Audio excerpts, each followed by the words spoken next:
اچھا، اب کچھ غذائیں ایسی ہیں جو نہ بچے عام طور پر کھاتے نظر آ رہے ہیں، نہ آپ لوگوں کے بڑوں کی ڈائٹ میں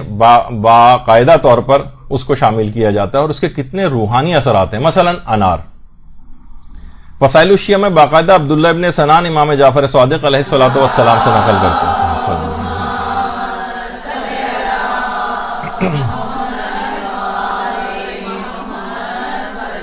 کہ انار شیریں، یہ جو میٹھا انار ہوتا ہے، یہ شیطان کے وسوسوں کو دور کرتا ہے۔ اچھا، شیطانی وسوسے کو دور کرنے کے معنی کیا ہوئے کہ اب دیکھیے گناہ انسان جو ہے وہ شیطانی وسوسے کے ذریعے انجام دیتا ہے، تو یہ وسوسوں کو دور کرتا ہے۔ اس کا مطلب ہے کہ بہت سے لوگ جو شکیات، وہم، اس کی بیماری میں مبتلا ہیں، اگر وہ اپنی ریگولر ڈائٹ کے اندر اگر انار کو رکھیں تو شیطان سے بھی حفاظت ہوگی ان کی، اور اس طرح کے شکوک و شبہات سے بھی اپنے آپ کو بچا سکیں گے۔ انار، اچھا، جو بھی وسوسے روح کے اندر پیدا ہوتے ہیں یہ انار اس سے بھی بچاتا ہے، یعنی جسمانی غذا جسمانی طور پر کھائی جا رہی ہے لیکن اثرات روحانی رکھتی، جسمانی فائدے تو الگ ہوں گے جس کو ہم ذکر ہی نہیں کر رہے ہیں۔ اچھا، اسی طرح سے گناہوں سے بچتا جائے گا اور روحانیت اس کی قوی ہوتی جائے گی، اور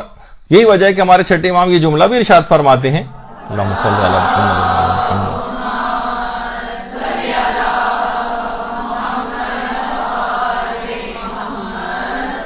جو ایک انار کھاتا ہے 40 دن تک اس کا دل نورانی رہتا ہے، اور اگر 2 انار کھا لے تو 80 دنوں تک اس کا دل نورانی رہتا ہے۔ دل جب نورانی ہوگا تو وسوسہ شیطانی بھی نہیں آئیں گے، برے خیالات بھی نہیں آئیں گے، خواہشات نفسانی جو ہے وہ بھی مان پڑ جائے گی اس کی، تو عبادات کی طرف دل راغب ہوگا۔ تو اپنی ڈائٹ کے اندر طالب علموں کو بھی انار کو علی الخصوص اس کو شامل رکھنا چاہیے، اور یہی وجہ ہے کہ حضرت امیر المومنین علیہ الصلوۃ والسلام صلی اللہ علیہ وسلم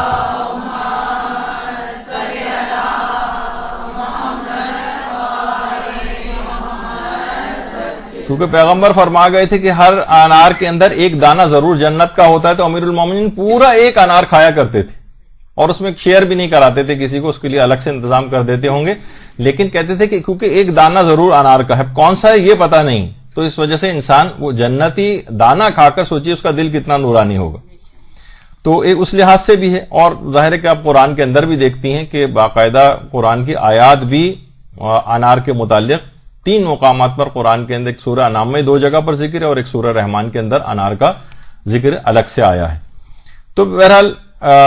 اور یہ بھی روایات کے اندر آیا خود حضرت امیر المومنین علیہ الصلوۃ والسلام کا، صلی اللہ علیہ محمد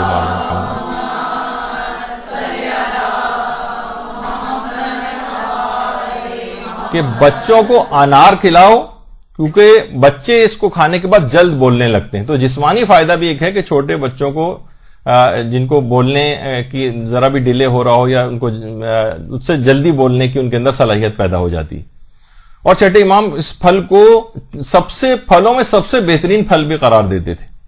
اور خود چھٹے امام ہر شب جمعہ ایک انار ضرور کھایا کرتے تھے، ہر شب جمعہ روایت کے اندر ہے کہ ایک انار ضرور کھاتے تھے۔ تو بہرحال اس کی اتنی زیادہ روحانیت ہے اس کے اندر۔ ویسے تو ایک روایت کے اندر باقاعدہ یہ بات بیان ہوئی ہے کہ پیغمبر اسلام نے جنتی سیب کھایا تھا، اور اس کے بعد حضرت زہرا کی پیدائش کا اہتمام ہوا تھا۔ اللہم صلی علی محمد وعلی محمد۔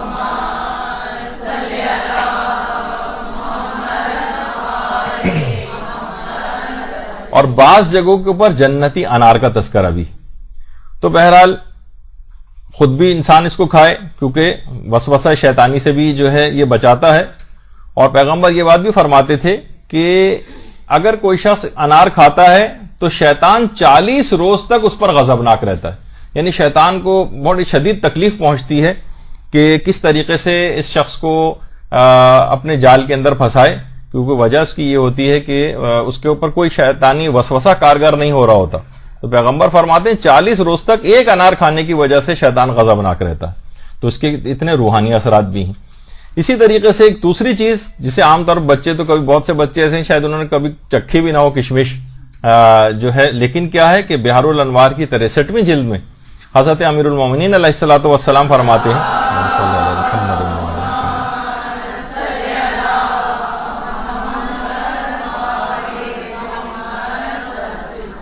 کہ کشمش انسان کے باطن کو پاکیزہ بناتی، باطن کو پاکیزہ، اس کا مطلب یہ ایک تو ظاہر ہے انسان کا جس کو جسم کہا جاتا ہے، اور ایک باطن ہے جس کو روح کہا جاتا ہے، یعنی روح کو پاک و پاکیزہ کرتی چلی جاتی ہے، یعنی خود اس کے روحانی اثرات بھی ہیں۔ تو بہت ساری چیزیں ایسی ہیں کہ جب بھی کچھ عملیات میں بھی ہے کہ کشمش کے دانوں پر فلاں دعا پڑھ کے کھائی جائے، تو خود اس غذا جو بتائی جاتی ہے ان کے اندر اس کے خود اپنے اثرات بھی ہیں، فقط دعا نہیں، ورنہ دعا تو کسی بھی چیز کے اوپر پڑھ کے کھائی جا سکتی، لیکن نہیں، کچھ میں خاص طور پر تذکرہ آیا کہ نہیں، اس میں کشمش کے دانوں کے اوپر مثلا پڑھ کر کھائی جائے تاکہ اس کے بھی روحانی اثرات ساتھ ساتھ رہیں۔ اس کے علاوہ ایک اور چیز ہے جو کہ بہت ہی زیادہ اس کی روایات کے اندر بھی بہت فوائد بیان ہوئے، لیکن لوگ پوچھتے ہی رہ جاتے ہیں یہ کیا چیز ہے، جس کو کہا جاتا ہے بہی یا بہ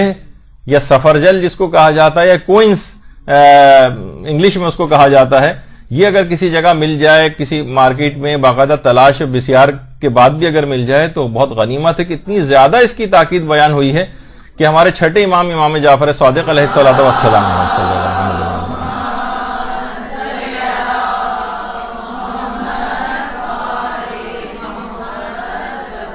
فرماتے ہیں کہ پیغمبر اسلام نے اپنے صحابی زبیر سے فرمایا تھا کہ اے زبیر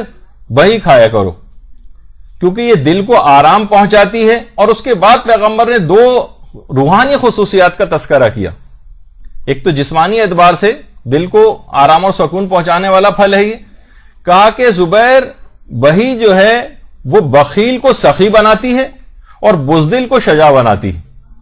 اس کا مطلب، اور یہ دونوں صفات جو ہیں سخاوت اور شجاعت یا شجاعت، یہ دونوں روحانی صفات ہیں، یہ دونوں بہترین روحانی اور نورانی صفات ہیں جو کہ پیدا ہوتی ہیں، یعنی کھا انسان پھل رہا ہے اور اس کے نتیجے میں اس کی روح قوی ہو رہی ہے، کشمش کھانے سے باطن صاف ہوا جا رہا ہے، شیطانی وسوسہ انار کھانے سے دور ہوا جا رہا ہے، اور انسان جب یہ تمام چیزیں اس کو حاصل ہوتی چلی جاتی ہیں تو اس کو مددگار ہوتی ہیں روحانیت کو قوی بنانے میں۔ تو روح کے اس کے پر اتنے اثرات ہیں، جب بھی بچوں کے سلسلے میں حاملہ جو مائیں ہیں ان کو خصوصیت کے ساتھ حکم ہے کہ وہ بہی ضرور کھائیں۔ تو عام طور پر جب اس کی معلومات ہوں گی، ویسے تو الٹی سیدھے کتنے سارے غذائیں اور یہ سب کچھ جو ہے وہ گھروں کے اندر کھائے جاتے ہیں، لیکن جو واقعتاً فائدہ پہنچانے والی چیزیں، جب یہ آیت اللہ بہجتی جملہ بڑا اچھا ارشاد فرماتے تھے کہ افسوس کی بات ہے مومنین کہ وہ ذائقے دار چیز کو تو تلاش کرتے ہیں، فائدہ مند غذاؤں کی طرف نہیں جاتے، یعنی صرف ذائقہ دیکھتے ہیں، فائدہ نہیں دیکھتے کہ فائدہ کس کے اندر ہے۔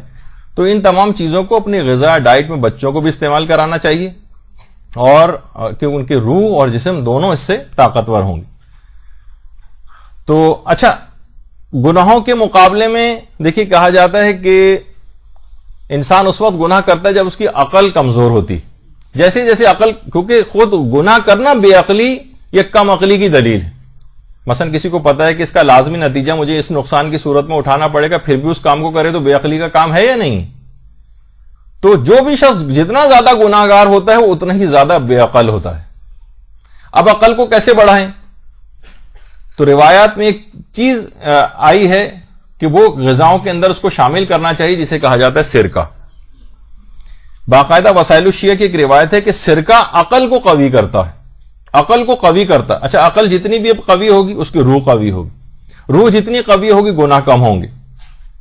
تو خود یہ غذاؤں کے اندر اب دیکھیے بہت ساری چیزوں کا ٹیسٹ بھی تو ڈیولپ کرنا پڑتا ہے نا۔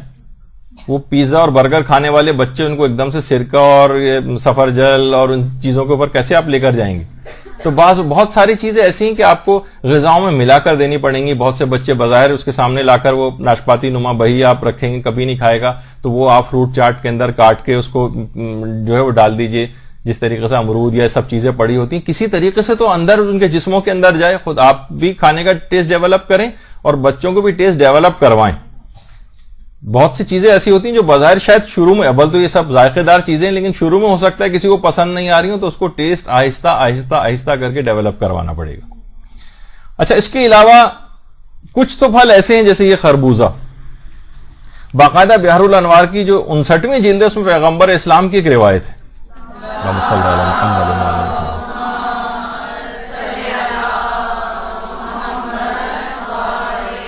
کسی پھل کے متعلق یہ بات نہیں آئی جو اس کے متعلق آئی۔ پیغمبر فرماتے ہیں خربوزہ کھانا بھی ایک طرح کی عبادت ہے، عبادت ہے خربوزہ کھانا۔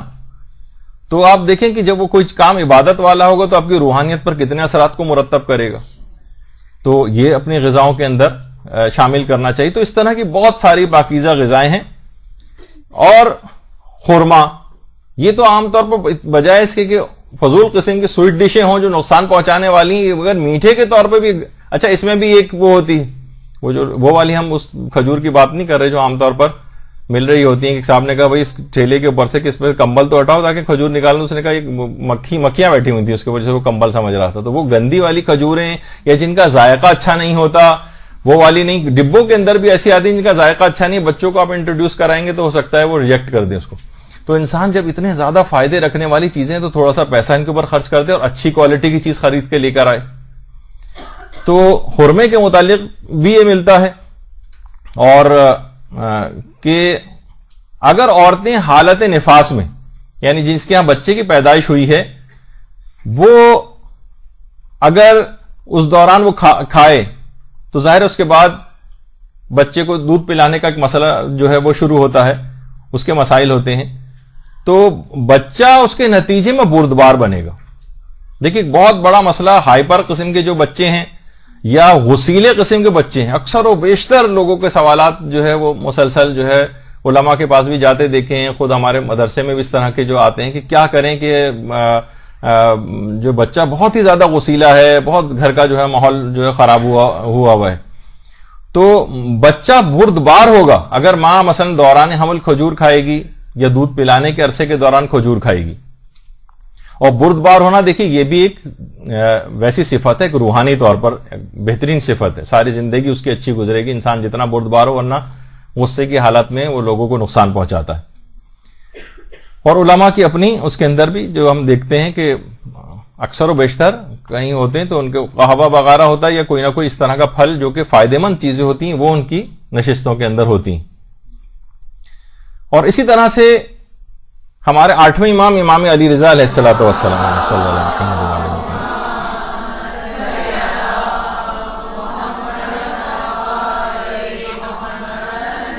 وہ بھی فرماتے ہیں کہ جو زیتون ہے, اولیوز, ان کا یہ کہ غصے کو ٹھنڈا کرتا. اب بہت سی چیزیں آپ کے دماغ میں آ رہی ہوں گی, بھائی عرب تو بہت زیادہ اولیوز کھاتے ہیں تو بہت ہی غصیلے اور چڑچڑے اور بدمزاج نظر آتے ہیں. وہ تو کوئی ایک ویسا ایک فالٹ سمجھیے جو ایک پیدائشی ٹائپ کا ہے, یا اس میں بہت ساری اور چیزیں بھی ہیں. ظاہر ہے کوئی جس کا عقیدہ بھی صحیح نہیں ہے یا اور دیگر اس کے اعمال بہت زیادہ خراب ہیں, یا وہ مثلا محبت اہل بیت نہیں رکھتا, تو اس کی ہم اس لحاظ سے بات نہیں کر رہے. لیکن مومنین اگر ان چیزوں کو کھائیں تو امام فرماتے ہیں کہ یہ غصے کو ٹھنڈا کرنے والی چیز ہے. لیکن کیا ہے کہ وہی ٹیسٹ ڈیولپ نہیں. اگر کوئی مثلا اگر کوئی کھائے گا بھی تو یہاں عام طور کسی بچے کو کھلائیں وہ تھوک دے گا مثلا منہ میں, اگر تو آہستہ آہستہ کر کے غذاؤں میں ملا کر کوشش چاہے تھوڑی مقدار میں ہو, اس کے بعد گھر میں اگر رکھے رہے ہیں تو لوگ اس کو عام طور پر یہ ویسے ہی کہ اٹھا کر کھانے والی چیز, جس طریقے سے بچے عام طور پر ٹافیاں وغیرہ کھاتے ہیں, اس طرح سے بہت سے اچھے ٹیسٹ اور فلیورز کے جو ہیں وہ یہ آ رہے ہوتے ہیں. تو آپ خود تلاش کر کے لے کر آئیں تاکہ یہ اس سے اپنے خود کو بھی عادی بنائیں, گھر کے مردوں کو بھی کھلائیں. ایک مدرسے کا ایک بچہ اپنی ٹیچر سے جو ہے وہ شکایت کر رہا تھا. اس نے پوچھا کہ سب سے برا دن کون سا ہوتا ہے, پتہ نہیں اس طرح کا. اس نے کہا کہ اتوار کا دن سب سے برا ہوتا ہے کیونکہ ابو اس دن گھر پر ہوتے ہیں. اس کا مطلب یہ ہے کہ ابو وہی کہ چیخنا چلانا, ہر وقت لڑائی جھگڑا کرنا, یہ ابو ہر وقت یہ کرتے رہتے ہیں. تو انسان کے غصے کو کم کرنے والی چیزیں عورتیں خود دیکھیں گے ڈائٹ میں کس طرح سے ان چیزوں کو کیا جائے تاکہ وہ روحانی اعتبار سے اپنے اثرات رکھیں اور غصے وغیرہ کو بھی کم کریں. اسی طریقے سے انگور کھانا, مثلا وسائل الشیعہ میں روایت ہے باقاعدہ چھٹے امام کی کہ حضرت نوح نے ایک دفعہ شکایت کی تھی. حضرت نوح نے پروردگار عالم سے رنج و غم کی, ایک جس طرح سے ہوتا ہے نا ایک ڈپریشن, ایک آدمی کو کتنا ڈپریشن ہو کہ پوری قوم کو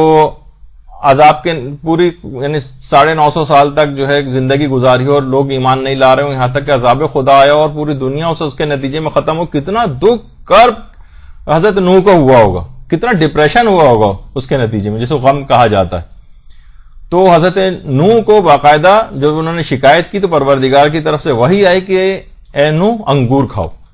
اس کا مطلب ہے کہ عام طور پر انگور اگر کوئی شخص کھائے, ڈپریشن کا مریض, بہت سارے لوگوں کو اطمینان قلب نہیں ہوتا ہے, ہر وقت غم زدگی کی کیفیت رہتی ہے, گھریلو اس کے اندر بھی دوائیاں گولیاں کھا رہے ہوتے ہیں, انگور کھائیں تو بہرحال یہ تمام چیزیں ایسی ہیں. اب جیسے اس کا بھی ابھی ذکر ہوا, زیتون کا تذکرہ ہوا تھا, تو یہ بھی آپ اس کو اسی طریقے سے کھانا ہوگا کہ پیغمبر خود فرما گئے کہ علیکم بالزیت, کہ یہ اولیوز جو ہیں, زیتون یہ کھاؤ کیونکہ یہ اخلاق کو بہتر بناتا ہے.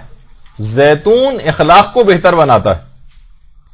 عام طور پہ اچھا جسمانی اعتبار سے بھی اتنے فائدے ہیں اس کے کہ ایک دفعہ ایک ریسرچ وغیرہ کسی جگہ میں پڑھ رہا تھا کہ یہ جو عرب افراد ہیں ان کے اندر جو وہ لائف ایکسپیکٹینسی وہ بہت زیادہ ہے. ابھی آپ نے دیکھا کہ بہرحال ہم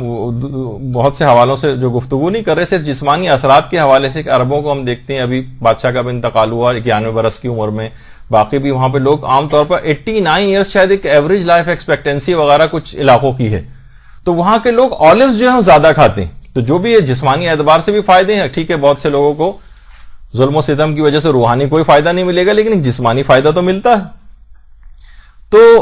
پیغمبر فرماتے ہیں کہ اخلاق یعنی روحانیت پر زیتون کھانے کا اثر یہ کہ اخلاق کو بہتر بناتا ہے, نفس کو آرام پہنچاتا ہے اور غم و رنج کو دور کرتا ہے. وہی اخبار الرضا کی باقاعدہ جو روایت ہے. تو آپ نے دیکھا کہ جتنی بھی حلال اور ریکمینڈڈ غذائیں ہیں وہ جسم اور روح دونوں کے اوپر بہترین اثرات رکھتی. اچھا بعض غذائیں ایسی ہیں کہ اگر بہت دنوں تک کھانا چھوڑے رکھیں تو آپ کے اندر اخلاق برے پیدا ہونے لگتے ہیں, اور کچھ غذائیں ایسی ہیں جو زیادہ کھانے لگیں تو اس کے بھی اثرات پیدا ہونے لگتے ہیں. مثلا ہمارے جو بچے ہیں آپ دیکھ رہے ہیں کہ مثلا غذائی بے اعتدالی کا شکار ہے, صرف برگر پیزا برگر, بس اسی کے اندر وہ آج کل جو ہے وہ بچے لگے ہوئے نظر آ رہے ہیں. ان کے اثرات بد ہیں. علماء باقاعدہ فرماتے ہیں کہ یہ جو بہرحال حرام غذا اس انداز سے تو اپنے طور پر جاتی ہے, لیکن جو جائز غذائیں بھی ہیں, مثلا مرغی, چاہے وہ ظاہر چکن برگر ہوگا, چکن پیزا ہوگا, ہر چیز کے اندر یہ چکن کا عنصر ضرور ہوگا. تو جتنا تو اس میں مرغی کی خصوصیات آنے لگتی. ہر وقت انسان بس چگنے اور دانا کھانے کی فکر میں رہتا ہے. جو مرغی زیادہ کھاتا ہے, جیسے مرغی ہر وقت کٹ کٹ وہ کرتی رہتی ہے نا, ہر وقت دانا چگتی رہتی ہے, اس کے علاوہ اس کو کوئی اور فکر ہی نہیں ہے. اس کے علاوہ ہر وقت صرف, اور بہت سے آپ کو پتا ہے وہ چوزے وغیرہ ان کو روکا بھی جاتا ہے کہ اس سے مقرر مقدار سے زیادہ نہ کھائیں ورنہ موت واقع ہو جاتی ہے, کیونکہ ہر وقت ان کو صرف کھاتے چلے جانا ہے. تو اس کے اندر وہی خصوصیات اس جانور کی پیدا ہونے لگتی ہیں. ہر وقت وہ شخص بھی پھر نا ہر وقت بس پیٹ بھرنے کی فکر میں, اور پھر اس کے بعد خالی کرنے کی فکر میں, پھر خالی کرنے کے بعد پھر بھرنے کی فکر میں, اور اسی طریقے سے صرف اور صرف فقط پیسہ کمانے کی فکر میں, بس دانے پانی کی فکر میں رہتا ہے اگر کوئی زیادہ کھائے گا ان چیزوں کو. اسی طریقے سے مثلا کہا جاتا ہے کوئی اونٹ کا گوشت اگر بہت زیادہ استعمال کرے تو اونٹ کے ایک تو یہ ہے کہ آپ کو پتا ہے کہ بہرحال اونٹ ایک کینا پرور جانور کے طور پر,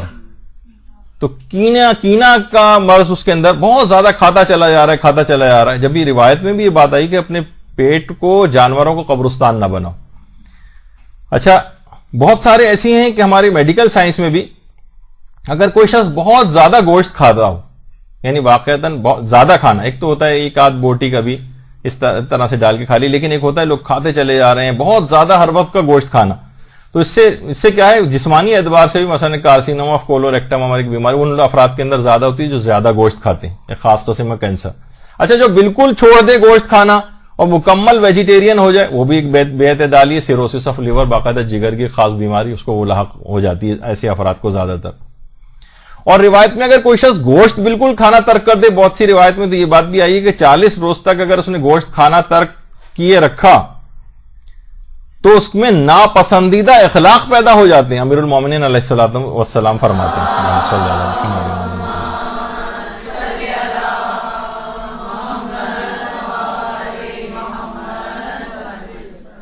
اچھا آپ نے دیکھا کہ زیادہ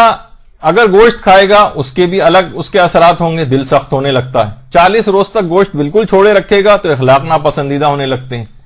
تو اس کا مطلب کیا ہوا کہ روحانیت کے اوپر اس کی یعنی ایک اعتدال ہونا چاہیے. آیت اللہ بہجت بڑی ایک اچھی بات جو ہے فرماتے تھے, وہ فرماتے تھے ہمارے ساتھ ایک بہت بڑا مسئلہ یہ بھی ہے کہ ہم نا غذاؤں میں تنوع نہیں رکھتے, ورسٹیلٹی بہت ڈفرینٹ قسم کی, حتیٰ کہ مثلا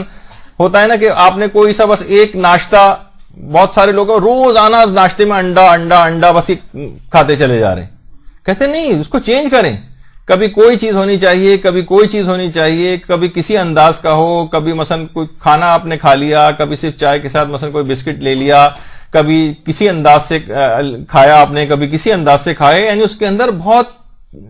الگ الگ طرح کی اول تو غذا کوشش کریں کہ سادہ ہی ہو. عام طور پر ہم علماء اور مراجع اکثر میں ہمارے جو یہاں آتے ہیں علماء اور نجف وغیرہ کے, میں ان سے بھی پوچھتا ہوں, علامہ طالب جوہری آئے تھے ان سے بھی پوچھا, دیگر ہمارے غلام علی وزیری صاحب نجف کے ہیں ان سے بھی پوچھا کہ علماء اور مراجع ہمارے وہ ان کی کھانے وغیرہ کی سٹائل کیا ہوتا ہے. تو کہتے ہیں بہت ہی سادہ اور کم غذا کھاتے ہیں لوگ. سب کے ساتھ ہم نے یہ دیکھا ہے, کسی کو بھی اس لحاظ سے پرخوری یا جو عام طور پہ ویسی عادات ہوتی ہیں, جب بھی ظاہر علم اور اپنے اس میں جو فہم کے اس سٹیج کے اوپر ہوتے ہیں کہ وہ ان تمام چیزوں کا خیال کرتے ہیں. سادہ ترین غذا علماء کے پاس بھی آپ دیکھیں بہت ہوا تو بمشکل کوئی ایک پھل جو ہے وہ سامنے رکھا ہوتا ہے ان کے, یعنی جو ایک اچھی پازیٹیو, اس کے بھی اگر روحانی فائدے یقیناً ان تمام چیزوں کے ہوتے ہوں گے کہ یہ سب چیزیں سامنے ہوتی ہیں. یعنی صرف جو فائدے مند چیزیں, مفید چیزیں ہیں وہ کھانے میں سامنے, ورنہ تو اور بھی چیزیں ایسی جو نقصان پہنچانے والی ہیں, مثلا سموسے سامنے رکھے ہوتے ہیں ان کے, تو آپ کو کہا جاتا ہے کہ یہ لوگ کی کیا چیز کھا رہے ہیں. نہیں, پھل سامنے مثلا رکھا ہوا ہے. اسی طریقے سے غذاؤں میں, چاہے وہ ابھی تک تو کھانے والی آپ نے غذائیں سنی. ہاں پہلے بس اس میں ایک بات اور بتا دوں پھر میں آتا ہوں زمزم کی طرف. تو یہ فرماتے تھے کہ ہر وقت آپ نے چینج بھی کرتے رہیں, ضروری نہیں کہ بس ایک ہی غذا بار بار ناشتے میں. تو کیا ہوگا کہ اس غذا کی کثرت ہوتی جائے گی, اس کے اثرات ہوتے چلے جائیں گے آپ پر جو کہ وہ نہیں ہونے چاہیے, اس کے مضر اثرات ڈیولپ کرنے لگے گی. اچھا, مختلف چیزیں الگ الگ استعمال کریں گے تو الگ الگ چیزوں کے فائدے بھی آپ کو حاصل ہوتے چلے جائیں گے. تو اگر ہو سکے تو لوگ کوشش یہ کریں کہ فرمائش کر کے جو بھی عمرہ اور حج کے اوپر جا رہا اس سے فرمائش کر کے آب زمزم ضرور منگوائے کریں. گھر کی بوتلوں کے اندر پانی میں تھوڑا تھوڑا سا ہر دن بعد, یعنی پورے سال چلائیں, بار بار منگواتے رہیں, انتظامات کریں اس کے. اور گھر والوں کو اس کا ایک روحانی اثر ہوتا ہے زمزم کا, نفاق دور ہوتا ہے. سب سے پہلی بات تو ہے کہ روایت میں ہے کہ منافقین اس کو کم کم پیتے ہیں اور مومنین جو ہے کثرت کے ساتھ پیتے ہیں. تو اچھا, اس سے بھوک بھی کم ہو جاتی ہے. وہ افراد جو ڈائٹنگ وغیرہ کے بہت زیادہ شوقین ہیں وہ کثرت سے زمزم اگر پئیں, لوگ بھی اکثر بھوک لگ رہی ہوتی ہے, لوگوں نے باقاعدہ اس بات کو سننے کے بعد آبزرو کیا ہے, باقاعدہ وہاں ایکسپیرینس کیا ہے کہ اگر بھوک بھی لگ رہی ہو اور خانہ کعبہ وغیرہ جائیں اور وہاں 2-1 گلاس آب زمزم کے پی لیں تو اس کے بعد ایسا لگتا ہے کہ ویسے بھوک ختم ہو گئی ہو. یہ باقاعدہ کوئی ایکسپیرینس بھی کر کے دیکھ سکتا ہے. تو یہ خود بھوک کو بھی مٹاتا ہے. تو زمزم سے جو ظاہر اندر جائے گا تو اس کے اندر روحانی طاقت بھی آئے گی, اور جسمانی طاقت کے لحاظ سے بھی یہ جب ہی ہے کہ جب انسان صحیح کے لیے جاتا ہے تو صحیح پر جانے سے پہلے صفا اور مروہ کے درمیان جو صحیح ہوتی ہے مستحبات میں سے ہے کہ ایک دعا پڑھ کر اس وقت زمزم کو پیے. جسمانی طاقت بھی پیدا ہوتی ہے صحیح کے لیے, اور روحانی طور پر بھی زمزم جو ہے وہ اپنے اثرات جو ہے وہ رکھتا ہے. جیسے کہ نفاق دور ہو جاتا ہے, نفاق عملی. نفاق اعتقادی تو مومنین کے اندر نہیں پیدا ہوتا کہ وہ اعتقادی طور پر منافق ہو جائیں, لیکن نفاق عملی ہوتا ہے کہ ہمارا علم ہمارے عمل سے مطابقت نہیں کرتا. ہمیں پتہ ہے بہت ساری چیزیں ہمارے علم میں ہیں کہ ان کو کرنا چاہیے لیکن ہم نہیں کرتے. بہت سی چیزیں ہمیں پتہ ہے کہ ان کا یہ نقصان ہے, حرام ہے, لیکن ہم پھر بھی انجام دے لیتے ہیں. اس کو نفاق عملی کہا جاتا ہے. اور جیسے جتنا آدمی زمزم پیتا جاتا ہے اس کے اندر سے نفاق کا مرض دور ہوتا جاتا ہے. تو کوشش کر کے مستقل پورے سال میں ایک سائیکل چلا جائے. گھر کے پانی کی جو بوتلیں ہیں اس کے اندر تھوڑا تھوڑا سا خواتین کی ذمہ داری ہے کہ وہ اس میں زمزم ڈالیں تاکہ وہ نورانیت آہستہ آہستہ اولاد کے اندر, اور لوگوں سے جہاں اتنی کوششیں کر کے آپ ادھر ادھر سے فرمائشیں کر کے چیزیں منگاتی ہیں اس میں زمزم کی فرمائش کریں. خود پیغمبر مکے سے جو آتا تھا اس سے زمزم کی فرمائش کر کے زمزم منگواتے تھے. مدینے سے آنے والوں سے جو ہے وہ اجوا کھجور منگایا کرتے تھے. تو بہرحال فرمائش بھی کی جا سکتی ہے, اور باقاعدہ اس کی ایک دعا بھی ہے زمزم کی, اللہم اجعلہ علما نافعا و رزقا واسعا و شفاء من کل داء و سقم, کہ پروردگار مجھے نفع بخش علم جو ہے وہ نصیب فرما, علم نافع ہو, رزق واسع ہو, اور شفاء من کل داء و سقم, اور ہر قسم کی بیماری اور ہر خرابی سے بھی محفوظ فرما. تو یہاں پر دائن بیماری سے مراد جسمانی بیماریاں ہیں, اور وسقمن خرابیوں سے مراد روحانی طور پر جتنی بھی خرابیاں اور بیماریاں ہیں وہ سب زمزم پینے سے دور ہو جاتی ہیں. تو اور ہر غم سے بھی, یعنی ڈپریشن وغیرہ کے مرض سے بھی امان ملتی ہے. یعنی باقاعدہ یہ ہر غم سے نجات دینے والا جو ہے پانی شمار کیا گیا. اور زمزم ایسا باقاعدہ پوری کتاب بھی جرائے زمزم عرفان کے نام سے آیت اللہ بہجت کے حالات پر ایک کتاب زمزم عرفان کے نام سے بھی لکھی گئی ہے, آغا علی شاہری نے لکھی ہے. اور زمزم ایسا یعنی لفظ ہے کہ زمزم احکام, اور اس کے نام سے بہت سی ویب سائٹس اور احکامات وغیرہ کی جو ہیں وہ بھی اس پہ ڈالی گئی. جب یہ کہا جاتا ہے کہ جو بچے کا تہنیک کا مسئلہ ہے, بچے کا گلا اٹھانا پیدائش کے بعد,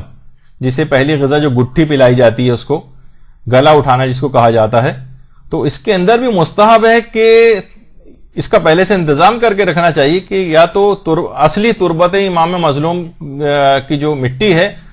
وہ اس بچے کو جو ہے وہ اس کے منہ میں جو ہے وہ پہنچائی جائے, یا اس کے چند ایک ذرات یا اس طرح سے, یا مائع فرات. اچھا یہ والا فرات کا پانی اس میں تو لوگ یہ لے کر آتے ہیں پی رہے ہیں, اس کو تو ہرگز, بلکہ ہمارے استاد محترم تو فرماتے ہیں اس کے اندر پاؤں بھی اندر نہ ڈالیں اس فرات کے پانی میں. انڈسٹریل ویسٹ جتنا بھی ہے اس کے اندر ملایا ہوتا ہے, انتہائی مضر صحت ہے. لیکن اس کو ڈی سیلینیشن پلانٹ ایک لگا ہوا, یہی فرات کا پانی وہاں کربلا میں تقریباً ہر ہوٹل کے جو عام نلکوں سے بھی جو پانی آتا ہے وہ فرات کا پانی ہوتا ہے. تو وہاں سے آپ پانی بھر کر لے آئیں جو صاف ستھرا کیا ہوا پانی ہے. اس والے پانی کو کسی کو لا کر نہ پلائیں, نہ خود پئیں, کیونکہ اس کے اندر بہت ساری اس طرح کے فضلات وغیرہ جو انڈسٹریز کے ہیں وہ بھی اس کے اندر ملے ہوئے ہیں جو آپ کی صحت کے لیے نقصان دہ ہیں. لیکن یہ کہا گیا ہے کہ یا تو تربت حسین سے اس کی تہنیک کی جائے, اس کا گلا اٹھایا جائے جو گٹھی جو پہلی خوراک اس کے اندر جاتی ہے, یا فرات کا پانی. دیکھیے کھانے پینے کی چیزیں ہیں نا, لیکن ان کے روحانی فائدے. ہمارے پانچویں امام محمد باقر علیہ الصلوۃ والسلام فرماتے ہیں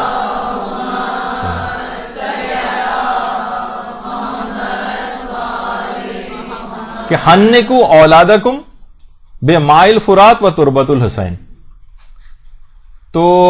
باقاعدہ اصول کافی کی بھی جو روایت ہے کہ حنکوا اولادکم یعنی اپنی اولاد کی تہنیک کرو, یعنی اس کا گلا اٹھاؤ یا اس کو گٹھی پلاؤ مائع فرات سے اور تربت حسین سے.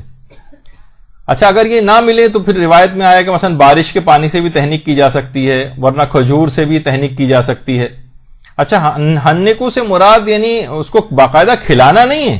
بلکہ زبان پر لگانا یا ملنا مراد ہوتی. اور چھٹے امام نے تو یہ فرمایا کہ اللہم صلی علی محمد و علی محمد,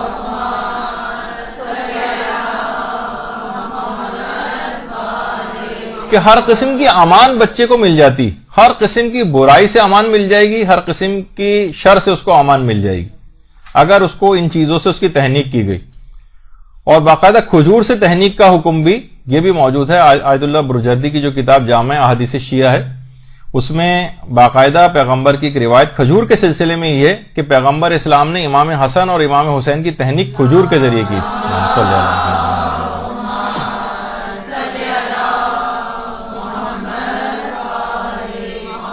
اور جو ہماری ایک اور کتاب ہے جواہر الکلام, اس کے اندر باقاعدہ جو روایت ہے کہ ہمارے 8ویں امام کی کہ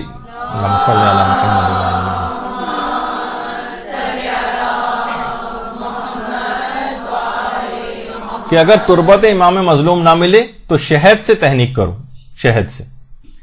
اچھا اس کا فلسفہ یہ ہے کہ ان کھانے پینے کی چیزوں کے روحانی اثرات ہیں, یعنی پہلی خوراک ہی اگر بچے کو تربت حسین وہ چکھے گا تو اس کے اندر ایک حسینیت کا اور ایک وفاداری کا اور فداکاری کا جذبہ اس کے اندر پیدا ہوگا. مائع فرات کو پلا کر بچے کو ہر قسم کی قربانی کے لیے دین کے لیے تیار کیا جائے گا. اسی طریقے سے کھجور کا بھی تذکرہ قرآن کے اندر اس لحاظ سے آیا ہے کہ حضرت مریم کی پہلی خوراک جو حضرت عیسیٰ کی پیدائش کے بعد کہ مریم اس کو کھجور کے درخت کو ہلاؤ اور جو کھجوریں جو وہاں سے گریں ان کو تم کھاؤ. تو اچھا علماء فرماتے ہیں اگر کوشش کریں کہ اگر جیسے تہنیک کے اندر کھجور کا بھی تھوڑا سا پارٹ ملا لیا جائے, مائع فرات بھی ملا لیا جائے, تربت امام مظلوم مل رہی ہے وہ بھی ملا لی جائے, کچھ شہد بھی ملا لیا جائے, بارش کا پانی, تو جتنی تہنیک کی چیزیں بتائی گئی ہیں الگ الگ ڈفرینٹ چیزیں یوں بتائی گئی ہیں. ہو سکتا ہے کبھی کھجور کا موسم نہ ہو, کبھی تربت امام مظلوم اویلیبل نہ ہو, کسی کے پاس شہد نہ ہو, کبھی بارش کا پانی, تو مختلف چیزیں اگر سب کو ملا لیں تو اس کا مطلب ہے کہ زیادہ فائدہ مند چیز بن جائے گی. اور عام طور پر اس طرح کی غذائی چیزوں کو کھلانے کے بعد بچے کے اندر زیادہ اس قسم کے اثرات, اچھے اثرات اس کی روح کے اوپر ہیں. کھانے کی چیزیں لیکن روحانی اثرات ڈیولپ کرنے کے لیے وہ چیزیں دی گئیں. تو اور یہ بھی کوشش کی جائے, دیکھیں پھر وہی والی بات کہ تمام چیزیں بھی جب حاصل کی جائیں گی, ظاہر پیسے کے ذریعے کھجور خرید کے لائیں گے, آپ پیسہ خرچ کریں گے ادھر ادھر سے تو اور چیزیں شہد وغیرہ کو آپ لے کر آئیں گے, تو یہ سب چیزیں بھی مال حلال اور رزق حلال سے ہونی چاہیے. ورنہ اگر خمس نہ نکلا ہوا مال سے اگر خریدی گئی ہیں تو ان سے کوئی فائدہ نہیں ہوگا. یہ بھی حدیثوں کے اندر ہے کہ جس کی جسم کی پرورش حرام غذا سے ہوگی وہ چیز وہ شخص کبھی جنت میں داخل نہیں ہو سکے گا. حرام سے اگر تو وہ عذاب بھگتے گا, وہ جسم سے حرام اس کا نکلے گا, آگ میں جلا جلا کے اس کی تطہیر کی جائے گی, پھر جنت کے اندر آئے گا. اور پیغمبر نے اپنے ایک صحابی سعد کو تو یہ کہا تھا کہ اے سعد اگر تم کھاؤ تو ہمیشہ حلال چیز کھانا, اگر تم نے فقط حلال چیزیں کھائیں تو تم مستجاب الدعوات ہو جاؤ گے, تمہاری ساری دعائیں قبول ہونے لگیں گی. تو لوگوں کو بھی چاہیے کہ ایسے پیشے اختیار کریں کہ جس میں حرام نہ ہو. افسوسناک صورتحال ہم اس وقت دیکھتے ہیں کہ جب لوگ ساری زندگی حلال کماتے ہیں اور جب ریٹائرمنٹ ہوتی ہے اور ساری زندگی کی جمع پونجی وہ پھر فکس ڈپازٹ میں سودی حکومتی سودی اسکیموں کے اندر لگا کر وہاں سے جو 50% جو ان کو غریب کو دینا ہوتا ہے وہ بھی نہیں دیتے. پوری زندگی حلال کمایا اور اس کے بعد آخر میں اس کو حرام جگہ کے اوپر انویسٹ کر کے یا اس کے اندر غریب کا حق نہ نکال کے اس پورے مال کو حرام کر لیا, اور پوری زندگی کی ایک لحاظ سے محنت کی جو ایمانداری سے اور حلال غذا کھائے تھے اس کو آخر میں اس کے اثر کو برباد کر لیا. ان کی حالت زار کو دیکھ کر زیادہ افسوس ہوتا ہے. تو کوشش کریں کہ لوگوں کو بتائیں کہ یہ سب چیزیں ایسی ہیں کہ اپنے اندر اس مال حرام وغیرہ کو نہ جانے دیں, ورنہ پھر نافرمانیاں اور جو یہ اپنی اولاد کی دیکھنے میں آتی ہیں اور سب کچھ, یہ ان سے ان کو بچایا جا سکے. تو اسی طریقے سے دیکھیے خالی یہی نہیں کہ حلال غذا بھی اگر زیادہ کھائی جانے لگے اس تک کے روحانی اثرات ہوتے ہیں. پرخوری کی جب اس حد تک مذمت آئی ہے, اس حد تک اس کے نقصانات آئیں گے, بہت زیادہ انسان اگر کھانا کھانے کا پرخوری کا پیٹ بھرے ہوئے پیٹ پہ کھانے کا عادی ہو جائے, سب سے پہلے تو ایک تو یہ کہ اس کا عبادات میں دل نہیں لگتا ہے, شیطان بہت خوش ہوتا ہے, نماز شب سے چیز مانے ہو جاتی ہے, فجر کے لیے اٹھنا مشکل ہو جاتا ہے. تو یہ سب روحانی اثرات. بلکہ روایت کے اندر تو یہ جملہ بھی ہے کہ پروردگار عالم کو سب سے زیادہ مکروہ ترین اور قابل نفرت بھرے ہوا پیٹ ہے. روایت کے اندر یہ بھی آیا, یعنی جو ہر وقت لوگ کہتے ہیں بھائی ہم تو پیٹ بھر کر کھانا کھاتے ہیں, پہلے پیٹ بھر لیتے ہیں پھر کھانا کھاتے ہیں, تو اس حد تک عادی ہو گئے ہیں بہت زیادہ پرخوری کرنے کے. اچھا دیکھیے کیا کھانا ہے, بہت زیادہ اگر انسان کھانا کھانے کا عادی ہو جائے, یہ بھی آپ کو دیکھنا ہے کیا کھانا ہے, کتنا کھانا ہے, کیسا کھانا ہے, اسلام کے آداب کیا ہیں اس سلسلے میں. بچوں کو باقاعدہ یہاں پر مدرسے میں اس کے وہ بھی بنائے گئے ہیں, ویب سائٹ کے اوپر بھی ہم نے اپنے فیس بک کے اکاؤنٹ پہ بھی ڈالا ہے. کھانا کھانے کے آداب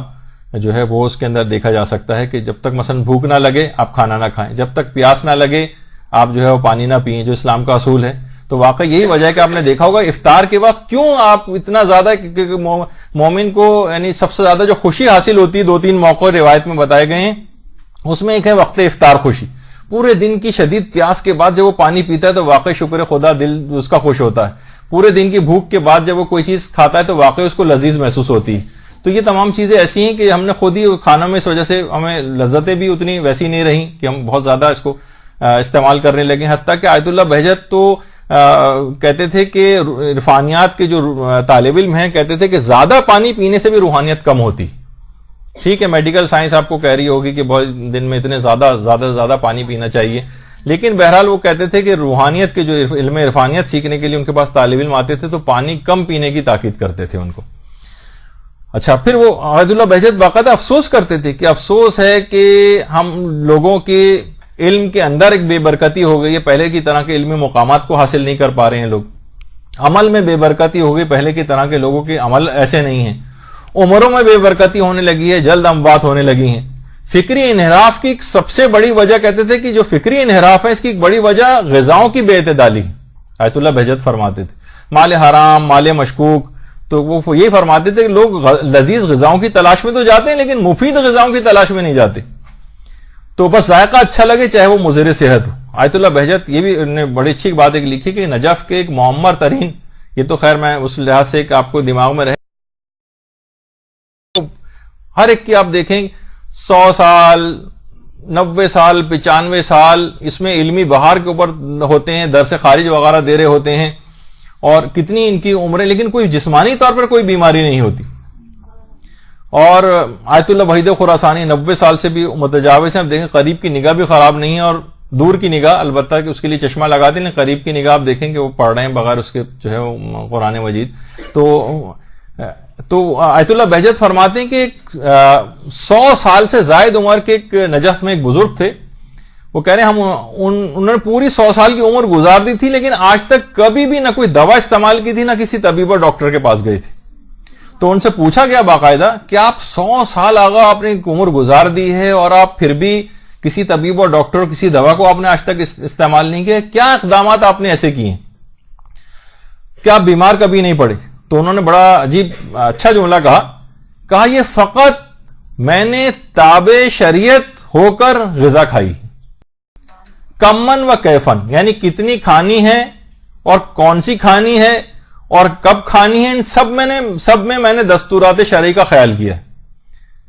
مستحبات مکروہات کا خیال کیا ہے، کب کھانا ہے، کتنا کھانا ہے، کون سی چیز کھانی ہے، کون سی چیز نہیں کھانی ہے، لہذا کبھی بیمار ہونے یا طبیب کی طرف مراجعہ کرنے کی ضرورت ہی پیش نہیں آئی۔ یعنی واقعی اگر آپ کھانے پینے، جب بھی توضیح المسائل کے اندر باقاعدہ کھانے پینے کے مستحبات و مکروہات اور کھانے پینے کے آداب یا کھانے پینے کے آداب کے عنوان سے ہر توضیح المسائل کے اندر ایک سیکشن، وہ اس وجہ سے کہ دیکھا جائے تو اس کی کوئی ضرورت نہیں تھی، عام سی نارمل سی بات ہے، اس کو نہیں بھی ہوتا، اہم باتیں بیان کی جاتی ہیں، لیکن توضیح المسائل میں الگ سے چیز شامل کی گئی جسے آپ جا کر پڑھیے گا، آج تو میرے پاس وقت نہیں ہے اس کو پڑھوں۔ تو اس لحاظ سے دیکھیں ان تمام حلال غذاؤں کا بھی اتنا زیادہ فائدے ہیں کھانے کے، اور حرام غذاؤں کے کتنے زیادہ آپ نے نقصانات سنے۔ بہت ساری ایسی چیزیں بھی ہیں، جیسے یہ دالوں کے متعلق کہا جاتا ہے، روایت کے اندر جملہ بھی آیا کہ اے علی، یعنی مسور کی دال کے لیے بھی ہے اور ایسے عام دالوں کے لیے بھی ہے کہ یہ بابرکت اور مقدس غذا ہے دال، بابرکت اور مقدس غذا ہے، دل کو نرم کرتی ہے دالیں، اور روایت میں ہے کہ آنکھوں سے اشک کو، یعنی جب دل نرم ہوتا ہے تو آنکھوں سے اشک جاری ہوتا ہے، اور یہ انبیاء کی غذا ہے دال، انبیاء کی۔ اچھا یہی وجہ ہے کہ بہت ساری چیزیں ایسی دیکھیں اثرات رکھتی ہیں، گوشت کو اچھی طریقے سے دھونے کا جب بھی حکم ہے کہ اس میں سے خون وغیرہ نکل جائے، کیونکہ بے احتیاطی اگر نہ کریں یا ملازموں کے ہاتھوں میں اگر دے دیا جائے، وہ اچھی طرح سے نہ دھوئیں تو خون وغیرہ اس گوشت میں وہ جسم میں جاتا ہے، اور اس سے دل بہت زیادہ سخت ہو جاتا ہے، حتیٰ کہ اتنا سخت ہوتا ہے خون کہ وہ اپنے کسی قریبی باپ کو اور اولاد تک کو بھی جو ہے قتل کر سکتا ہے، یعنی اس کے اندر اتنا اس کا دل جو ہے وہ سخت ہو جاتا ہے۔ تو مال حرام کے لحاظ سے بھی اس کے اندر بھی اسی طرح کی صلاحیت پیدا ہو جاتی ہے کہ دل سخت ہونے لگتا ہے۔ برحمتك يا أرحم الراحمين وصلى الله على محمد وآله الطاهرين۔